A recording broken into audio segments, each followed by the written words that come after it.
एक शांत गांव के बाहर धुंध से घिरा हुआ एक पुराना हवेली खड़ा था। उसकी टूटी दीवारें भूले हुए समय की कहानियां बयां करती थीं। हवेली एक बीते युग का अवशेष था। उसकी भव्यता अब फीकी पड़ गई थी। उसकी जगह एक भयानक सन्नाटा छा गया था जो बहादुर से बहादुर लोगों की रूह तक को कंपा देता था। स्थानीय लोग हवेली में भूत होने की कहानियां सुनाते थे। उसके निवासी हमेशा के लिए ढहती हुई इमारत से बंधे हुए थे। पूरी रात लंबी भयानक परछाई डालती थी जो ऊंचे आंगन में नाचती थी। टूटी खिड़कियों से हवा चलती थी जो खोई हुई आत्माओं के रोने जैसी लगती थी। यह एक ऐसी रात थी जहां जीने और मरे हुओं के बीच का पर्दा पतला लग रहा था। हवेली की ढहती दीवारों के भीतर छिपे रहस्यों को उजागर करने के लिए एकदम सही रात। आदित्य, एक युवा लड़का जो रोमांच के प्यासे था, हवेली की कहानियों से मोहित था। वो और उसके दोस्त राजीव, एक शक्की दिमाग वाला, और प्रिया जो इतिहास की शौकीन थी, अक्सर खुद को अज्ञात के रहस्यों की ओर खींचते हुए पाते थे। मैंने हवेली के अतीत के बारे में भयानक कहानियां सुनी हैं। एक अमीर परिवार की कहानियां जो अपनी दीवारों के भीतर एक असामयिक मौत से मिले थे। उनकी आत्माओं को अब गलियारों में घूमते हुए सांत्वना की तलाश में कहा जाता है। सांत्वना की तलाश। और कीमती पारिवारिक विरासत की कहानी, एक गुड़िया जो त्रासदी की रात गायब हो गई, परिवार को अनंत अशांति के लिए कयामत कर दिया। यह एक दुखद कहानी है, लेकिन साथ ही थोड़ी दिलचस्प भी है। क्या आपको नहीं लगता? एक बरसात की शाम जब दोस्त आपस में घेरे हुए भूतों की कहानियां सुना रहे थे, तो बातचीत अनिवार्य रूप से प्रेतवाधित हवेली में बदल गई। तूफान बाहर भड़क गया। आदित्य के भीतर चल रही उत्तेजना को दर्शाता है। उसने तूफान को एक संकेत के रूप में देखा, अज्ञात का सामना करने का निमंत्रण। अपनी आंखों में एक शरारती चमक के साथ आदित्य ने अपने दोस्तों को एक साहसिक कार्य में शामिल होने की चुनौती दी, जो छोड़ी हवेली की एक साहसी खोज थी। अपने संदेह के बावजूद राजीव हमेशा एक रोमांच के लिए तैयार रहता था। हालांकि पहले तो झिझक रही थी, प्रिया अंततः आदित्य के संक्रामक उत्साह से राजी हो गई। तूफानी रात की आड़ में तीनों हवेली की ओर निकल पड़े।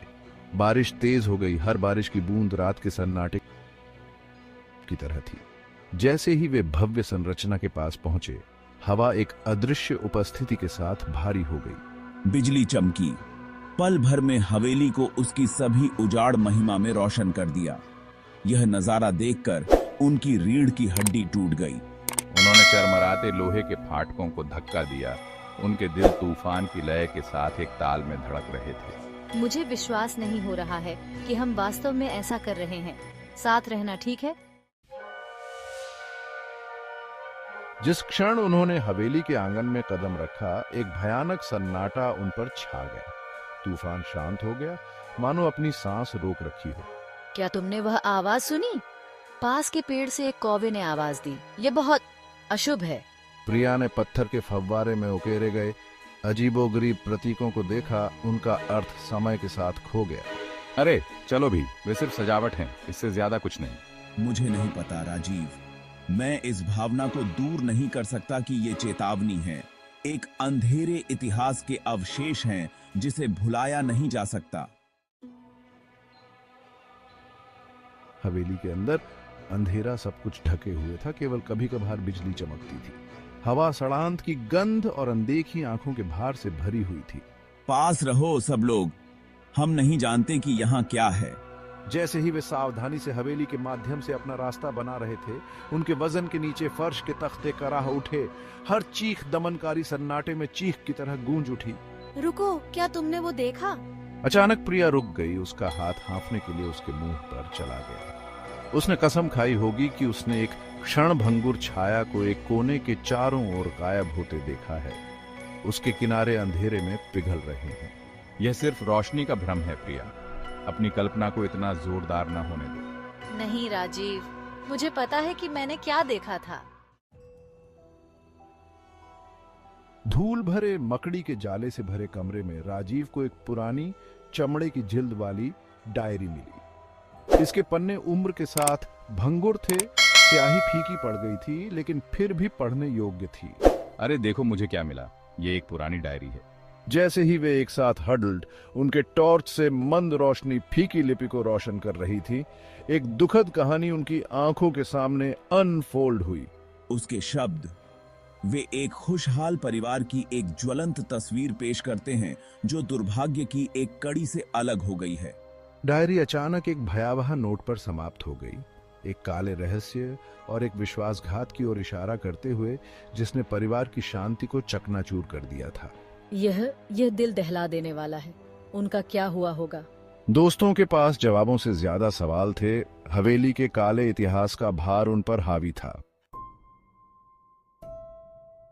अन्या की डायरी में अपनी बेटी माया के लिए उसके गहरे स्नेह और एक खास तोहफे के वादे के बारे में बताया गया है, एक सुंदर चीनी मिट्टी के बर्तन गुड़िया। लेकिन अन्या के अपने वादे को पूरा करने से पहले ही त्रासदी आ गई थी। माया बीमार पड़ गई थी और उसका निधन हो गया था। गुड़िया के लिए उसकी दलीलों को अन्या के कानों में गूंज रहा था जब तक वह चली गई थी। अन्या का मानना था कि अपने वादे को निभाने में उसकी विफलता ने माया की आत्मा को हवेली में भटकने के लिए मजबूर कर दिया था, हमेशा अपनी खोई हुई गुड़िया की तलाश में।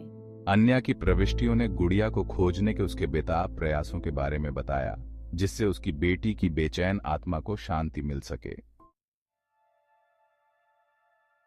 जिज्ञासा और खोई हुई आत्मा की मदद करने की इच्छा से प्रेरित होकर आदित्य, रोहन और प्रिया ने लापता गुड़िया की तलाश करने का फैसला किया। उन्होंने अन्या के खंडित सुरागों का पालन करते हुए हवेली के हर नोक और क्रेन की तलाशी ली। जैसे ही हमारी उम्मीद कम होने लगी, प्रिया ने माया के पुराने कमरे की दीवार में एक ढीली ईंट देखी। एक साथ काम करते हुए हम ईंट को ढीला करने में कामयाब रहे, जिससे उसके पीछे एक छोटी सी गुहा का पता चला। अंदर कोबवेब और धूल के बीच एक सुंदर चीनी मिट्टी के बर्तन गुड़िया ले उसकी चित्रित आंखें हम पर घूर रही थीं। खंड 10 शांति ढूंढना। जैसे ही उन्होंने गुड़िया को पुनः प्राप्त किया, हवेली पर शांति की एक गहरी भावना छा गई। हवा, जो कभी भय से भरी हुई थी, हल्की लग रही थी। बाहर तूफान थम गया था, एक शांत सन्नाटा छोड़ गया था। यह ऐसा था जैसे माया की आत्मा को आखिरकार सांत्वना मिल गई हो। हमने गुड़िया को माया के पुराने कमरे में छोड़ दिया, बेचैन आत्मा को एक मौन भेंट। जैसे ही हम जाने के लिए मुड़े, हम कसम खा सकते थे कि हमने महसूस किया कि एक हल्की हवा ने हमें ब्रश किया है, साथ ही धन्यवाद की फुसफुसाहट भी की है। खंड 11 एक सबक सीखा। अपने अनुभव से कांपते हुए लेकिन उत्साहित होकर आदित्य, रोहन और प्रिया हवेली से चले गए, रात के रहस्यों को पीछे छोड़ते हुए। उन्होंने अपने डर का सामना किया था, सच्चाई को उजागर किया था और शायद एक खोई हुई आत्मा को शांति पाने में भी मदद की थी। अनुभव का हम पर गहरा प्रभाव पड़ा, खासकर आदित्य पर। मुझे एहसास हुआ कि कुछ रहस्यों को अबाधित छोड़ देना ही बेहतर है। उस दिन से हमने कभी भी हवेली नहीं लौटने की कसम खाई। हमारा रोमांच अदृश्य ताकतों की एक भयानक याद दिलाता है जो जीवित दुनिया से परे मौजूद हैं।